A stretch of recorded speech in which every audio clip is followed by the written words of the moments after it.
The evening sky turned a deep orange as Michael Thompson sat on his back porch, watching his German Shepherd Rex chase shadows across the lawn. It had been 8 years since they first met in the dusty training grounds of Fort Benning. Back then Rex was just 18 months old, all paws and energy, but with eyes that seemed to understand everything. Michael had been assigned to the K9 unit after showing a natural talent for working with the military dogs. Neither of them knew then that they would end up saving each other's lives many times over. "Come here, boy," Michael called, patting the wooden step beside him. Rex bounded over, his tongue hanging out as he pressed his body against Michael's leg. The dog never strayed far these days, not since they'd come home from their last tour. Michael ran his hand over the slight ridge of scar tissue on Rex's flank, a reminder of the day that had changed everything for both of them. He still woke up some nights hearing the explosion, feeling the heat on his face and remembering how Rex had dragged him to safety despite his own injuries. His wife Lisa appeared at the screen door, coffee mug in hand. "You two solving the world's problems out here?" she asked with a small smile. She understood the bond between them, even if she couldn't fully comprehend what they had been through together. "Just remembering," Michael replied, accepting the steaming mug she offered. Lisa sat down on his other side, leaning against his shoulder. "The nightmares again?" she asked quietly. Michael shook his head. "Not nightmares, just memories. Some good ones this time." Lisa knew not to push. In the 5 years since Michael had retired from active duty and adopted Rex, she had learned when to ask questions and when to simply be present. Tonight seemed like a night for presence.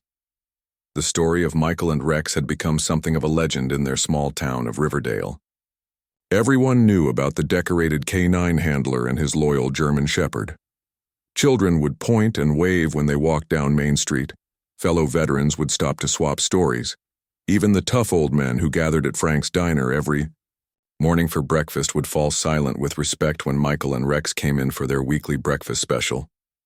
What most people didn't know were the details. The 12 years of service, the 2 tours in Afghanistan, the countless lives saved when Rex detected hidden explosives that would have killed dozens. They didn't know about the nights in the desert when Rex's body heat was the only thing keeping Michael warm, or how the dog would wake him seconds before incoming fire, somehow sensing danger before any human could. "Remember when we first brought him home?" Lisa asked, breaking the comfortable silence. "He inspected every single room like he was clearing a building." Michael laughed, and then he claimed the couch like it was his command center. "The kids were so scared of him at first," Lisa added, smiling at the memory of their daughter Katie hiding behind the kitchen counter the first time Rex had barked. "Now they fight over who gets to sleep with him," Michael said. Rex's ears perked up at the mention of the children, his head tilting slightly as if he was following the conversation. Their relationship wasn't just one of handler and working dog. It went deeper than that. They had faced death together, saved each other countless times. There was a connection that couldn't be explained to those who hadn't experienced it, a bond forged in the worst circumstances humanity could create. Michael remembered the day his commanding officer had approached him about adopting Rex. The dog was getting older and the military was ready to retire him. "He's your dog, Thompson," the officer had said. "Always has been, if we're being honest. Just make it official." The paperwork had been a nightmare, military bureaucracy at its finest. But Michael had been determined. He couldn't bear the thought of Rex being assigned to another handler, or worse, spending his remaining years in a kennel. This dog had given everything to his country and to Michael. He deserved a family and a home for his retirement years. When Michael finally brought Rex home permanently, something changed in the dog.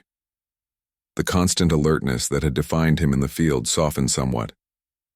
He still performed his daily training routines. Old habits die hard. But he also learned to play fetch with the kids, to doze in sunbeams, to simply be a dog in ways he had never been allowed before. "You saved more than just my life over there," Michael said quietly to Rex, who looked up at him with those intelligent brown eyes. Lisa pretended not to notice the tears gathering in her husband's eyes.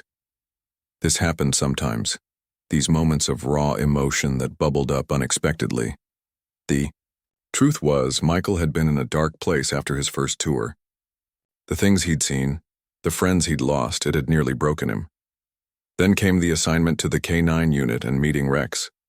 The dog's unwavering focus and simple, clear perspective on the world had pulled Michael back from an edge he didn't like to think about. Their first deployment together had been rough. Rex was still learning to trust Michael, and Michael was still learning how to be the leader Rex needed. But by the second month, they moved together like they shared a brain. Rex could detect Michael's commands from the slightest hand signal. Michael could read Rex's alerts from the barest change in his posture. They'd found their first explosive device on a routine patrol outside a small village. Rex's behavior had changed suddenly, his body tensing, his movements becoming deliberate and precise. He led Michael to what looked like an ordinary pile of rubble by the roadside. The IED would have taken out the entire patrol if Rex hadn't found it. After that day, the other soldiers treated Rex like a lucky charm. They would pat his head before missions, sneak him extra treats from their rations, and Rex took his unofficial role as protector of the unit very seriously, working tirelessly in the scorching heat, never complaining, always ready.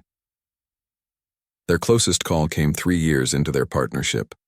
They were clearing a suspected Taliban compound when Rex froze, his eyes fixed on a doorway ahead. Michael had learned to trust those instincts without question. He signaled the team to fall back just as the first shots rang out. In the chaos that followed, Michael lost sight of Rex. When he finally found him, the dog was bleeding from a wound in his side, but still alert, still working. The military doctors had patched Rex up, saying he was the toughest patient they'd ever had. Michael had slept next to his kennel for 3 straight nights, breaking every protocol in the book. Nobody said a word about it. They understood. Dad. Rex. Katie's voice broke through his memories as she burst through the screen door. At 12 years old, she had her mother's smile and her father's stubbornness. Can we go for ice cream? You promised yesterday. Rex was on his feet immediately, tail wagging at the mention of ice cream. The dog had developed quite the sweet tooth in his retirement years. Did I promise that? Michael asked, winking at Lisa. I don't remember promising ice cream. You absolutely did, Katie insisted, hands on her hips in a perfect imitation of her mother. Rex remembers too, don't you, boy? As if on cue, Rex gave a soft bark, his eyes moving between Michael and Katie. Well, I can't argue with both of you, Michael laughed, standing up and stretching. Where's your brother? Billy's finishing his homework. He said to come get him when we're ready. Lisa stood too, collecting Michael's now empty coffee mug. I'll get my purse. As they piled into the family SUV 10 minutes later, Rex taking his customary position in the back seat next to Billy, Michael felt a wave of gratitude wash over him. After everything he'd seen and done, he had somehow found his way here, to this normal, peaceful life with his family and his best friend. Rex caught his eye in the rearview mirror, and Michael could have sworn the dog smiled. They had come a long way from those dusty training grounds and dangerous desert patrols. Their journey together had been extraordinary by any measure. But it was these ordinary moments, ice cream runs and porch conversations, that Michael treasured most. Neither of them could have known then that their bond would soon be tested in a way they had never imagined. That the loyalty Rex had shown in the field would pale in comparison to what was to come. For now, though, they were simply a family heading out for ice cream on a warm summer evening, the worst of their battles seemingly behind them. No one noticed, the way Michael occasionally pressed his hand to his chest as if trying to ease a pain he didn't want to acknowledge. No one except Rex, whose eyes rarely left his handler's face these days, watching with the same intensity he had once used to scan for hidden dangers in foreign lands.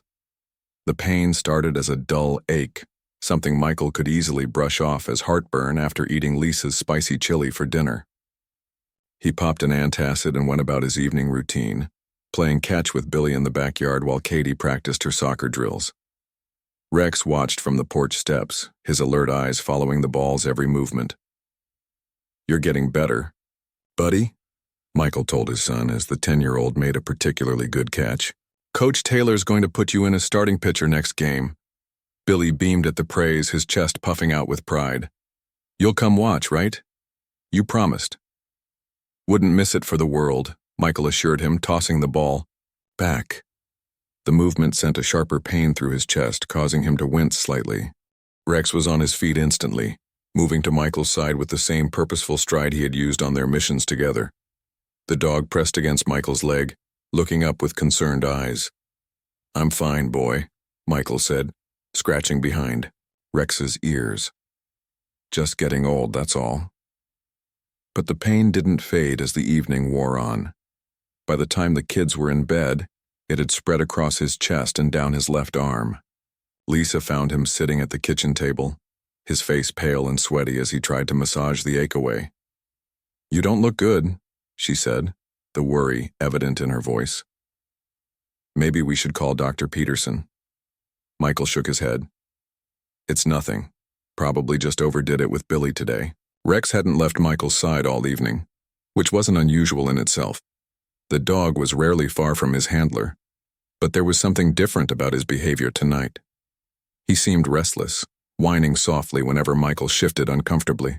In his chair, the dog knows something's wrong, Lisa said, her hand on Michael's shoulder. And so do I. I'm calling an ambulance. Michael tried to argue, but the pain had become too intense to ignore. As Lisa dialed 911, Rex began to pace, his nails clicking against the kitchen tile. When Michael slid from his chair to the floor, unable to stay upright any longer, Rex was there immediately, positioning himself so that Michael's head rested against his warm body. Stay with me, baby, Lisa pleaded, kneeling beside them with the phone pressed to her ear. Help is coming. The paramedics arrived within minutes, their efficient movements filling the kitchen with a sense of urgent purpose. They worked around Rex, who refused to move from Michael's side until one of the EMTs gently coaxed him away, so they could load Michael onto the stretcher. Your dog seems to understand what's happening, the paramedic commented as they wheeled Michael toward the waiting ambulance. He always does, Lisa replied, grabbing her purse and car keys. He was a military working dog. They served together. The young paramedic's expression changed to one of respect. We'll take good care of him, ma'am. Lisa quickly arranged for their neighbor, Mrs. Chen, to stay with the kids. Tell them Dad's not feeling well, and I'll call as soon as I know more, she instructed, trying to keep her voice steady. And please keep Rex inside. He'll try to follow us otherwise. As if to confirm her words, Rex was already at the front door, his body tense with the desire to stay with Michael. It took Mrs. Chen and Billy both to hold him back as the ambulance pulled away, sirens blaring into the quiet night. The hospital waiting room was cold and impersonal, filled with the low murmur of hushed conversations and the occasional squeak of rubber-soled shoes on linoleum. Lisa sat alone, her hands clasped so tightly her knuckles had turned white. The doctors had rushed Michael straight into treatment, leaving her with forms to fill out and the terrible task of waiting. Her phone rang just after midnight, Mrs. Chen checking in. The kids are finally asleep, the neighbor reported. But the dog won't settle down. He's been sitting by the front door since you left, whining and scratching. He knows, Lisa whispered, more to herself than to Mrs. Chen. Somehow he knows. When the doctor finally appeared, his face told Lisa everything before he spoke a single word. Mrs. Thompson, he began gently, taking the seat beside her. I'm very sorry. The words washed over her like a wave. Phrases like massive heart, attack, and nothing more we could do, barely registering through her shock. Michael had been so vibrant, so alive just hours ago. How could he be gone? The drive home was a blur. Lisa moved through the motions of speaking with hospital staff, signing necessary forms, and making preliminary arrangements with a funeral home recommended by the hospital chaplain. Dawn was breaking as she finally pulled into their driveway, the soft pinks and golds of sunrise seeming obscenely beautiful against the darkness of her grief. Mrs. Chen met her at the door, taking one look at Lisa's face before pulling her into a tight embrace. Oh, my dear, she murmured. I'm so sorry. The kids? Lisa asked, her voice hoarse. Still sleeping. They don't know yet. Lisa nodded, grateful for small mercies. Then she noticed Rex, still sitting by the door where Mrs. Chen had said he'd been all night. The dog looked up at her, his eyes somehow knowing, somehow understanding the impossible truth. "He's gone, Rex," Lisa whispered, kneeling down to wrap her arms around the dog's neck. "Michael's gone." Rex made a sound then. Not quite a whine, not quite a howl. That seemed to contain all the grief Lisa couldn't yet express. They stayed like that for a long moment, woman and dog united in their loss, until Mrs. Chen gently guided them both inside. Telling the children was the hardest thing Lisa had ever done. Katie screamed and ran to her room, slamming the door behind her. Billy just sat very still, his young face struggling to process what he was hearing. "But Dad was fine yesterday," he said finally, his voice small. "We played catch." "I know, sweetie," Lisa said, fighting to keep her voice steady. "Sometimes these things happen very suddenly.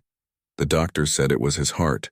There was nothing anyone could do." Rex moved between the two children that day, as if trying to comfort them both. He lay outside Katie's door until she finally emerged, red-eyed and exhausted.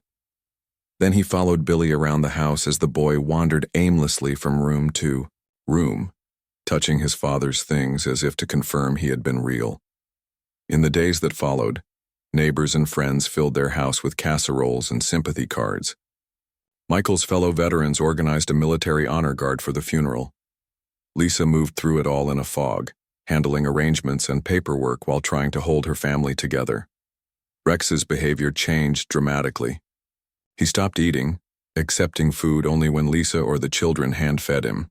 He slept in Michael's spot on the bed, or sometimes by the front door as if waiting for his handler to return. Most concerning, he would systematically search the house several times a day, checking all of Michael's favorite spots before returning to his vigil by the door. "He's looking for Dad," Billy observed one afternoon, watching Rex complete his circuit of the house. "Dogs can grieve too," Lisa explained, her heart breaking all over again at the sight of Rex's dedicated search. "He misses him just like we do." The night before the funeral, Lisa found Rex in the garage lying beside Michael's old army boots. The dog didn't acknowledge her presence, his eyes fixed on the boots as if expecting them to move of their own. "Accord, you should come to the funeral tomorrow," she told him, sitting on the cold concrete floor beside him. "I think Michael would want you there. You were partners after all." Rex's ears perked up at the mention of partners, a word Michael had often used when talking to the dog. For the first time in days, Rex seemed to focus on something other than his missing handler. Lisa hadn't initially planned to bring Rex to the service. Military funerals were solemn, formal affairs, and she wasn't sure how the dog would behave. But watching him now, seeing the devotion that hadn't diminished even in death, she knew it was the right thing to do. "We'll all say goodbye together," she promised, stroking his fur, "as a family." That night, Rex slept at the foot of Billy's bed. The boy had been having nightmares since his father's death, waking up crying for Michael. Having Rex there seemed to help, his solid presence a comfort in the darkness. As Lisa lay awake in her too-empty bed, she wondered how they would move forward from this. How do you rebuild a life that's missing its foundation? Michael had been their rock, their protector, their heart. Now they would have to learn to live without him. She thought about the last thing Michael had said to her as the paramedics were loading him into the ambulance. "Take care of Rex," he had gasped through his pain. "He'll take care of you too." At the time, she had dismissed it as delirium. Now, watching how Rex had stayed by their side through the worst days of their lives, she wondered if Michael had understood something she was only beginning to see, that the bond between them all went deeper than she had realized. That perhaps, in some small way, Michael had left them a guardian to watch over them in his absence. Tomorrow would bring the final goodbye, the formal recognition of a loss they were still struggling to accept. None of them could have predicted what would happen at that solemn ceremony, an act of loyalty and love that would touch the hearts of everyone present and remind them all of the extraordinary bond between a soldier and his dog. The morning of the funeral dawned clear and bright, the kind of perfect autumn day that Michael would have loved. Lisa stood at the bedroom window watching golden leaves dance across the lawn while she fastened the buttons on Katie's navy dress. The girl had barely spoken since they'd received the news, but she had insisted on wearing the dress her father had bought for her last birthday. "You look beautiful, sweetie," Lisa said, smoothing her daughter's hair. "Dad would think so too." Katie nodded, her eyes fixed on the floor. "Is Rex coming with us?" "Yes," Lisa answered, glancing toward the hallway where the German shepherd sat, patiently beside Billy, who was struggling with his tie. "I think he needs to say goodbye too." Getting ready that morning had been a surreal experience. Lisa had laid out Michael's dress uniform on the bed, the one he had worn to military functions and veterans events, before remembering that the funeral home would handle that now. Such a simple mistake, yet it had sent her into the bathroom to cry silently so the children wouldn't hear. Rex had followed her, pushing the door open with his nose and standing beside her until the tears stopped. His own eyes seemed clouded with an emotion Lisa couldn't quite name. Not quite sadness, something deeper. Something like purpose. "We'll get through today," she told him, wiping her eyes. Somehow, the local veterans organization had arranged everything with military precision. A convoy of cars would follow the hearse to the small cemetery on the edge of town. An honor guard would carry the casket. There would be a rifle salute, the playing of taps, the ceremonial folding of the flag. Lisa had explained it all to the children, wanting them to be prepared. "It might seem very formal," she told them, "but that's how the military honors its own. It's their way of showing respect for Dad's service." As they drove to the funeral home, Lisa noticed Rex sitting unusually straight in the back seat between the children. He wore his service vest, the special harness Michael had kept after Rex's retirement. Lisa had hesitated before putting it on him, but it felt right somehow. Today, Rex wasn't just their pet. He was a veteran too, saying goodbye to his handler. The parking lot was already filled with cars when they arrived.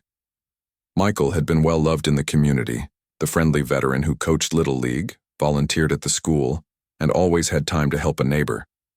Now that community had turned out in force to pay their respects. Lisa recognized many faces as they entered the funeral home's chapel. Michael's old commanding officer had flown in from Texas. The entire K-9 unit from the nearby military base stood in a solemn line, each handler accompanied by their working dog. Friends, neighbors, fellow veterans, the room was packed. Katie clutched Lisa's hand tightly as they walked past the rows of people toward the front of the chapel where Michael's casket lay. Billy walked on her other side, his small shoulders squared in an unconscious imitation of his father's military bearing. Rex padded quietly beside them, his head high, acknowledging none of the sympathetic murmurs that followed their progress. The casket was closed, Lisa's choice. She wanted the children to remember their father as he had been, full of life and laughter, not as the still figure the hospital had shown her to identify. A large photograph of Michael in uniform stood beside it, his smile bright and confident beneath his service cap.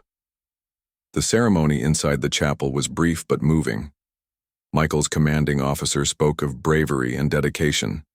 A fellow veteran told stories that made even Katie smile through her tears. Lisa herself stood to thank everyone for coming, her voice steady despite the ache in her chest. Throughout it all, Rex sat perfectly still beside Billy, his eyes never leaving the casket. Once or twice, Lisa saw him lift his nose, as if catching a familiar scent. Each time his ears would perk up momentarily before settling back, his body remaining alert but calm. When it came time to move to the cemetery, the funeral director approached Lisa hesitantly. "Mrs. Thompson," he began, glancing at Rex. "I'm not sure if—" "The dog comes with us," Billy interrupted, his hand buried in Rex's fur. "Dad would want him there." The funeral director looked to Lisa, who nodded firmly. "Rex was my husband's partner in the field. He has every right to be there." No one argued after that. The honor guard, 6 veterans in crisp uniforms, carried the casket to the hearse while Lisa and the children, with Rex walking steadily beside them, followed to their waiting car. The cemetery was on a gentle hill overlooking the town. Michael's plot was in the veterans section, marked by rows of identical white headstones stretching in perfect alignment across the green grass. A canopy had been set up beside the open grave, with chairs for the family and the most elderly attendees. Everyone else would stand during the graveside service. As they took their places, Lisa noticed how many people had gathered. The crowd spilled beyond the canopy, forming a respectful half-circle around the grave. Many were in uniform, not just military, but police, fire department, and other first responders. Michael had worked with all of them after his retirement, helping to train service dogs for various agencies. Rex seemed to notice them too. He sat between Katie and Billy, but his attention was focused on the uniformed handlers and their dogs standing at attention at the edge of the crowd. One of the dogs, a young Belgian Malinois, whined softly. His handler quieted him with a gentle touch. The honor guard moved the casket from the hearse to the stand beside the grave. The American flag draped over it caught the breeze, rippling slightly in the autumn air. The chaplain stepped forward to begin the service. Lisa barely heard the words. Her eyes were fixed on that flag-draped box that somehow contained the man who had been the center of their world. How was it possible that all of Michael's strength, his laughter, his love, could be contained in such a small space? Beside her, the children sat silent and solemn. Billy's face was set in the determined expression he wore when trying not to cry. Katie stared straight ahead, occasionally reaching to touch Rex's fur as if to reassure herself that he, at least, was still real and solid beneath her fingers. The chaplain's voice rose and fell, speaking of sacrifice and eternal peace. Then came the moment Lisa had been dreading, the rifle salute. She had warned the children it would be loud, but the sharp crack of the rifles still made Katie jump and Billy flinch. 3 volleys, 7 rifles, 21 shots in all. Rex didn't move. The sound that would have sent most dogs into a panic seemed to have no effect on him. He remained sitting perfectly still, his posture almost formal, like a soldier at attention. Then came the haunting notes of taps, played by a young soldier, standing at a distance from the grave. The mournful bugle call floated across the cemetery, speaking of day's end and final rest. It was during this solemn moment that it happened. Rex suddenly stood, his body tense and alert. Lisa reached for him automatically, thinking he might be frightened by the bugle. But before her hand could touch his fur, he moved, not away from the ceremony, but toward it. In 3 powerful bounds, Rex closed the distance between the family's chairs and the casket. Before anyone could react, he leaped up, his front paws landing gently on the flag-draped surface. There was a collective gasp from the crowd. The bugler faltered for just a moment before continuing to play. Lisa half rose from her seat, unsure whether to call Rex back or let him be. The honor guard exchanged uncertain glances but made no move to intervene. The chaplain paused, prayer book still open in his hands. Rex settled himself atop the casket, his body stretched out along its length, his head resting on his paws directly over where Michael's heart would be. A soft whine escaped him, not of distress but something that sounded almost like recognition. "Let him stay," Billy whispered, tugging at Lisa's sleeve. "Please, Mom, let him stay." The chaplain looked to Lisa, who slowly sat back down and nodded. "Go on," she said softly. "It's all right." The service continued with Rex maintaining his vigil atop the casket. The bugler finished taps. The honor guard stepped forward to fold the flag, working carefully around Rex, who shifted only slightly to allow them access without ever leaving his position.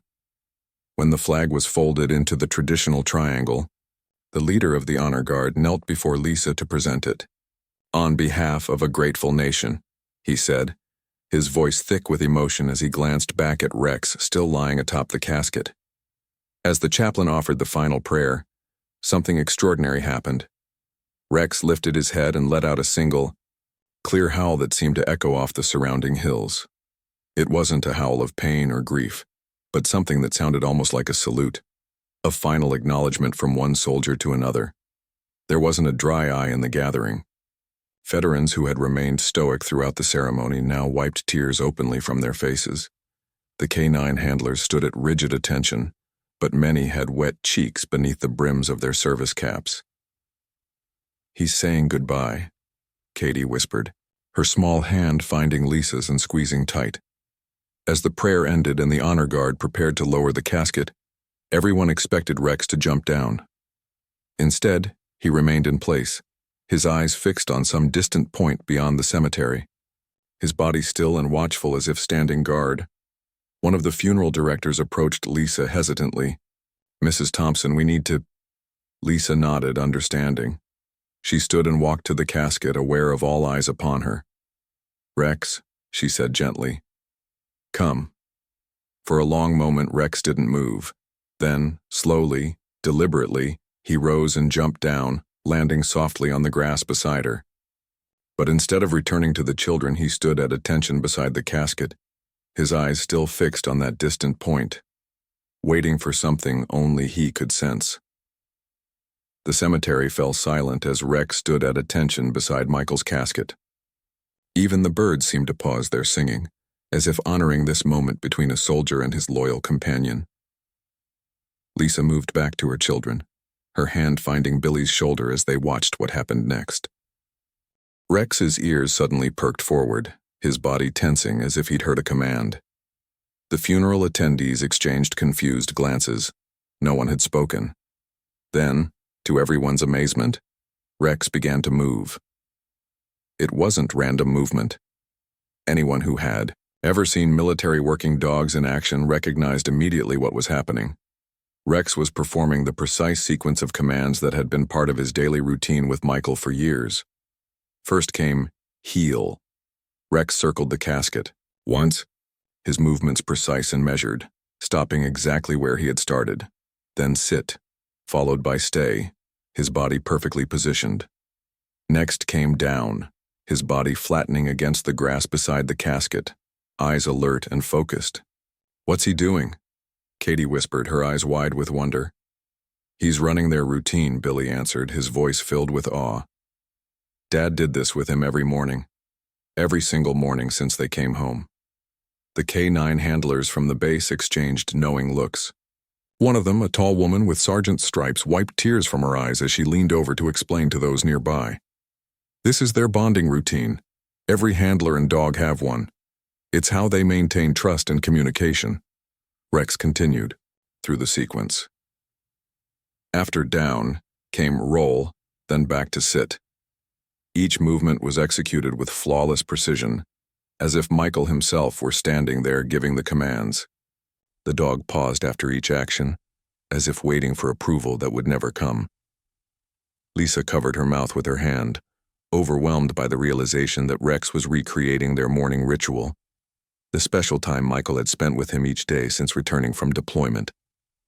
How many mornings had she watched from the kitchen window as they moved through these same motions in the backyard, Michael's voice carrying clearly in the morning air.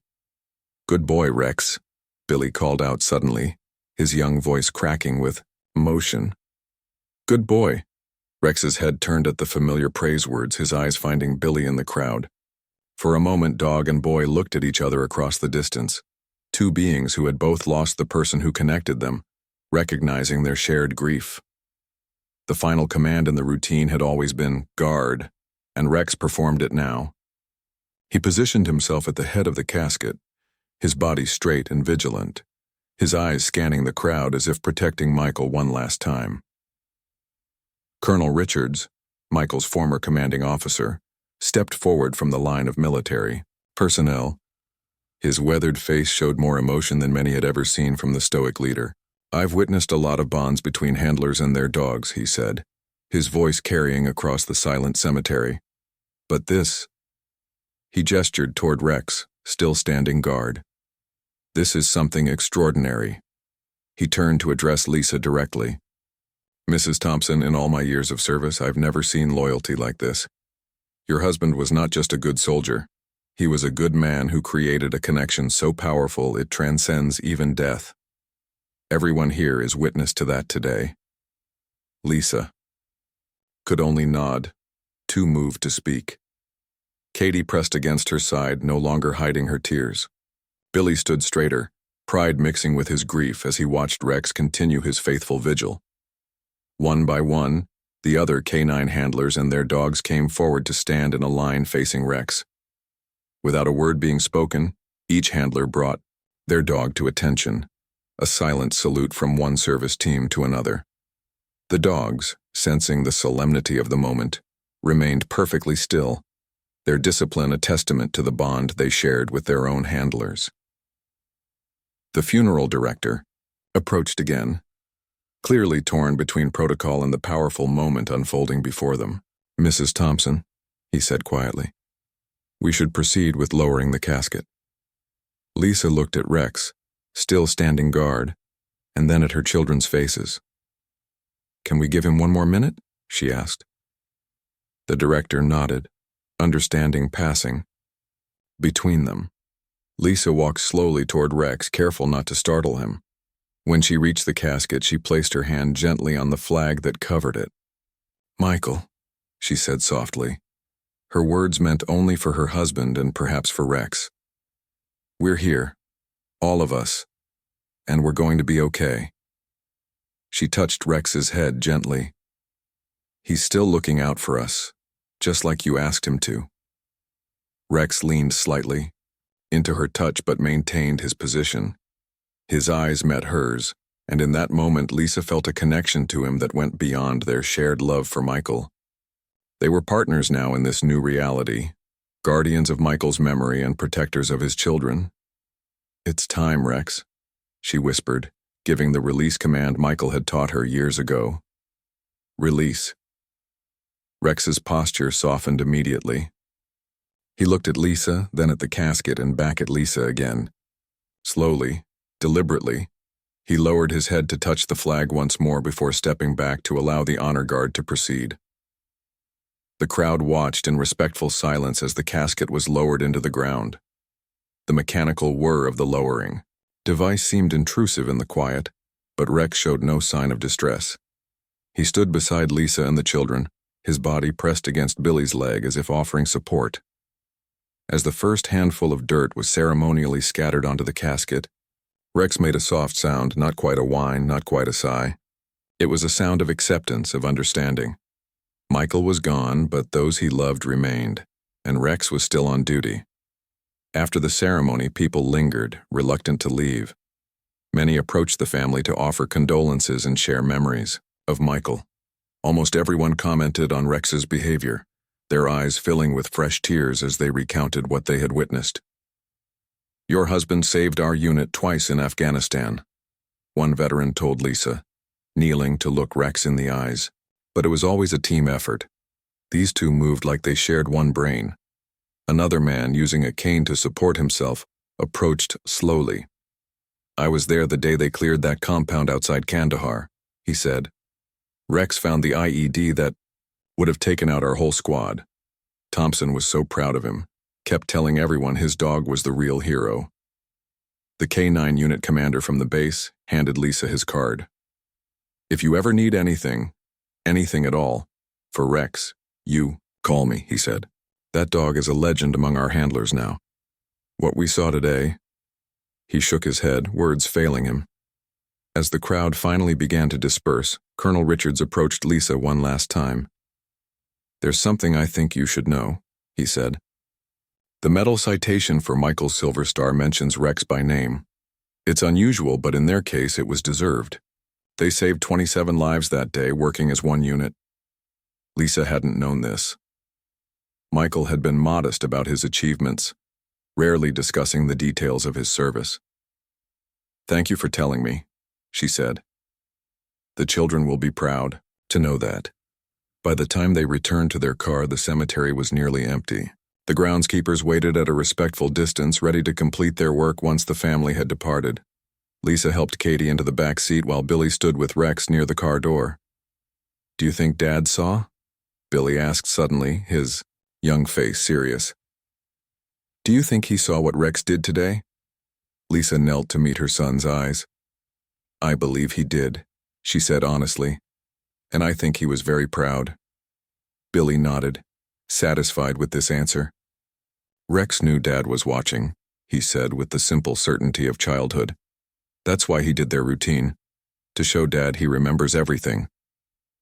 As they drove home, Lisa glanced in the rearview mirror. Both children had fallen asleep, emotionally, exhausted by the day. Rex sat between them, his head upright, eyes watching the road ahead. He caught Lisa's gaze in the mirror, and something passed between them, an understanding, a promise. The house felt emptier than ever when they arrived home. Neighbors had left food on the porch, casseroles and bread and desserts that would feed them for days. Lisa managed to get the children inside and settled on the couch before her own exhaustion caught up with her. She sank into Michael's favorite chair, its worn leather still somehow holding his shape. Rex made a final patrol of the house, checking doors and windows as Michael had trained him to do, before coming to sit beside Lisa's chair. He rested his head on her knee, his brown eyes watching her with an intelligence that seemed almost human.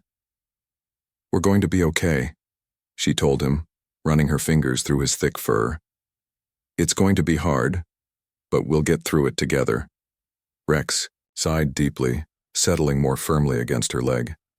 For the first time since Michael's death, he seemed at peace. His vigil at the cemetery had changed something in him, fulfilled some deep need to honor his handler one last time. As darkness fell outside, Lisa heard Billy's voice from the hallway. "Mom, can Rex sleep in my room tonight?" "Of course," she answered, knowing the comfort the dog's presence would bring. "Rex, go with Billy." The German shepherd rose immediately, padding across the room to her son's side. As they disappeared down the hall together, Lisa heard Billy talking softly to the dog. "Dad would have really liked what you did today, Rex. I bet he was watching from heaven and telling all the angels, 'That's my dog. That's my partner.'" Lisa closed her eyes, the image of Rex standing guard over Michael's casket still vivid in her mind. In the midst of their terrible loss, they had witnessed something beautiful, a loyalty so pure and true it had moved an entire community to tears. Tomorrow would bring new challenges. There would be papers to sign, accounts to manage, a household to run alone. But tonight, in this moment of quiet after the storm of grief, Lisa felt the first faint stirring of peace. Michael was gone, but he had left behind more than memories. He had left them a guardian, a protector, a living reminder of the bond between a soldier and his faithful companion. The seasons changed slowly after Michael's funeral. Autumn leaves fell, blanketing his grave with red and gold. Winter brought snow that softened the raw edges of the cemetery's freshly dug earth. By spring, grass had begun to cover the plot, nature's way of healing the wounded ground. Through it all, Rex remained a constant presence in the Thompson household. In those first difficult months, he became the family's anchor, a living connection to the husband and father they had lost. 6 months after the funeral, Lisa stood at the kitchen window, watching as Billy played catch with Rex in the backyard. The boy had grown taller since his father's death, his face losing some of its childish roundness. He was laughing now as Rex bounded after the tennis ball, bringing it back with the same enthusiasm he showed for everything these days. "He seems happier," Mrs. Chen observed, joining Lisa at the window. The neighbor had become a close friend, stopping by regularly to check on the family. "They both do," Lisa agreed. "It was touch and go for a while. I wasn't sure Rex would ever bounce back after Michael died." The change hadn't happened overnight. For weeks after the funeral, Rex had continued his vigil by the front door, waiting for a return that would never come. He'd eaten little and slept only when exhaustion overtook him. The children had worried that they might lose him too. The turning point came unexpectedly. Nearly a month after they'd laid Michael to rest, Billy had been struggling with a nightmare, crying out for his father in the darkness. Before Lisa could reach his room, Rex was already there, standing by the boy's bed, gently nudging his hand. "He woke me up, Mom," Billy had explained the next morning, his eyes clearer than they had been in weeks. "Then he stayed all night. I didn't have any more bad dreams." After that night, Rex had begun sleeping in Billy's room. The nightmares gradually became less frequent, and both boy and dog seemed to draw strength from each other's presence. For Katie, the connection had developed differently. The 12-year-old had retreated into a shell of silence after her father's death, speaking only when necessary. She spent hours alone in her room, refusing comfort from her mother or brother. Rex had approached this challenge with surprising gentleness. He would sit quietly outside her door, waiting patiently until she opened it. Then he would simply be there, not demanding attention, just offering companionship. Eventually, Katie started taking him for walks, just the two of them. She would talk to Rex in a way she couldn't talk to anyone else, sharing her grief and anger and confusion with the one listener who never tried to fix things with empty words. "I think he understands grief better than most people," Lisa told Mrs. Chen as they watched Billy and Rex playing. "He lost Michael too." The neighbor nodded wisely. "Animals often understand what we try to hide. They see past our brave faces." Inside the house, the phone rang. Lisa excused herself to answer it, surprised to hear Colonel Richard's voice on the line. "I hope I'm not intruding," he began formally. "I've been thinking about your family and especially about Rex." "That's kind of you," Lisa replied. "We're doing better. Rex has been, well, I don't know what we would have done without him." "That's actually why I'm calling," the colonel continued. "There's something happening at the base next month that I think you and your children should attend. We're dedicating a new training facility for our K-9 unit, and we'd like to name it after Michael." Lisa felt tears spring to her eyes. He would be so honored. "There's more," Richards added. "The story of Rex's behavior at the funeral has spread throughout the military community. It's inspired some changes in how we think about the bonds between handlers and their dogs." He explained that a new program was being developed to better support military working dogs after their handlers were injured or killed. The military had always known these bonds were strong, but Rex's display of grief and loyalty had brought attention to the emotional needs of the animals themselves. "We'd like Rex to be there for the ceremony," Richards finished, "as a guest of honor." When Lisa shared the news with the children that evening, their reactions were immediate and positive. The first time since Michael's death that they had both shown genuine excitement about anything. "Will Rex get a medal?" Billy wanted to. "No," his eyes shining. "I don't think that's how it works," Lisa laughed, ruffling his hair. "But they're naming the building after Dad. That's a pretty big deal." Katie, who had been quietly petting Rex, looked up with newfound purpose. "We should train him for it," she decided. "He should look his best if he's going to be a guest of honor." The project became a family mission. Each day after school, the children worked with Rex in the backyard, refreshing his training commands and grooming his coat until it gleamed. Lisa watched from the porch, marveling at the change in her children. They had found a way to honor their father through caring for his beloved partner. The day of the dedication ceremony arrived on a perfect June morning. Lisa helped the children dress in their best clothes, and together they fastened Rex's service vest over his freshly brushed coat. He sat patiently through the preparations, seeming to understand the importance of the occasion. The new training facility was impressive, a sprawling complex of buildings and outdoor training areas designed specifically for military working, dogs and their handlers. A large crowd had gathered for the dedication, including active military personnel, veterans, and families. Many had brought their own service dogs, creating an atmosphere of controlled excitement as the animals sensed each other's presence. Colonel Richards met them at the entrance, shaking hands formally with Billy and Katie before kneeling to greet Rex. "Looking sharp, soldier," he told the dog, who responded with perfect attention just as Michael had trained him. A large stone monument stood near the entrance to the main building. Covered with a cloth, it waited for the moment of revelation. The family was escorted to seats in the front row, Rex sitting at attention between the children. The ceremony began with the national anthem and remarks from base commanders. Lisa listened politely, but her attention was on her children. Both sat straight and proud, occasionally reaching down to touch Rex as if drawing strength from his presence. 6 months ago, she had wondered how they would survive this loss. Now, she could see the resilience growing in them, like the new grass over Michael's grave. When it came time to unveil the monument, Colonel Richards invited the Thompson family to join him. Billy and Katie stood on either side of their mother, Rex positioned perfectly in front of them, as the cloth was pulled away to reveal polished granite, engraved with Michael's name and rank. Below his service dates was a silhouette of a handler and dog working side by side, and the words, "Honoring the unbreakable bonds of service, sacrifice, and loyalty." But it was the smaller plaque beside the monument that brought fresh tears to Lisa's eyes. It showed an engraving of a German shepherd standing guard over a flag-draped casket, with the simple caption, "True loyalty transcends all boundaries. Inspired by Rex, military working dog and faithful partner of Staff Sergeant Michael Thompson." After the unveiling, many people approached to shake their hands and meet Rex. Veterans with their own service dogs shared stories of partnership and trust. Active handlers asked permission to pet Rex, treating him with the respect due to a fellow soldier. Throughout it all, Rex remained dignified and calm, accepting the attention with the same steady presence he had shown since Michael's passing. As the crowd began to disperse, a young handler approached with her Belgian Malinois.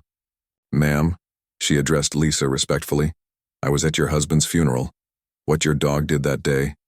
She paused, searching for words. "It changed how I see my relationship with Maya here." She gestured to her dog. "I always knew we were partners, but now I understand we're family too."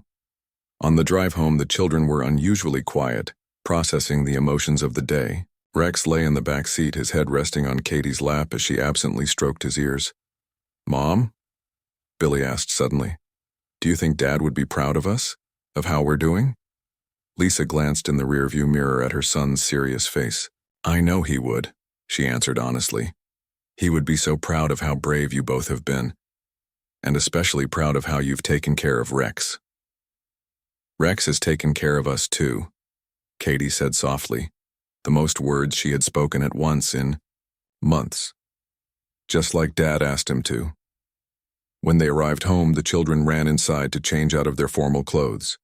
Lisa lingered in the driveway with Rex, needing a moment to collect herself. She knelt beside the dog who had become so much more than a pet. "You've helped heal their hearts," she told him, her arms around his sturdy neck. "And mine too." Rex leaned into her embrace, his warm weight a comfort against the hollow places grief had carved inside her. There would always be an empty space where Michael had been, but it no longer felt like a gaping wound. The edges had softened, making room for new memories, new joys. That night, after the children were asleep, Lisa sat on the porch steps with Rex beside her. The moon cast long shadows across the yard where Michael and his partner had trained together every morning. In the silver light, she could almost see them there, man and dog moving in perfect harmony, connected by trust and purpose. "We're going to be okay," she whispered, more to herself than to Rex. But he turned to look at her anyway, his intelligent eyes reflecting moonlight. In them she saw what she needed, confirmation that life would continue, that joy could return, that bonds of love transcended even death. Rex placed his paw gently on her hand, a gesture so deliberate it could not be mistaken for anything but communication. In that moment, Lisa understood what everyone at the funeral had witnessed, the depth of connection that had allowed this remarkable dog to say goodbye to his handler with such dignity and purpose. The story of Rex's devotion had spread far beyond their small town, touching hearts across the country. It had inspired changes in military policy, created a memorial, and most importantly, had shown two grieving children that love doesn't end with death. As stars appeared in the darkening sky, Lisa knew this wasn't an ending, but a continuation. Michael's legacy lived on, in his children, in the training facility bearing his name, and in the extraordinary dog who had taught them all what true loyalty really means.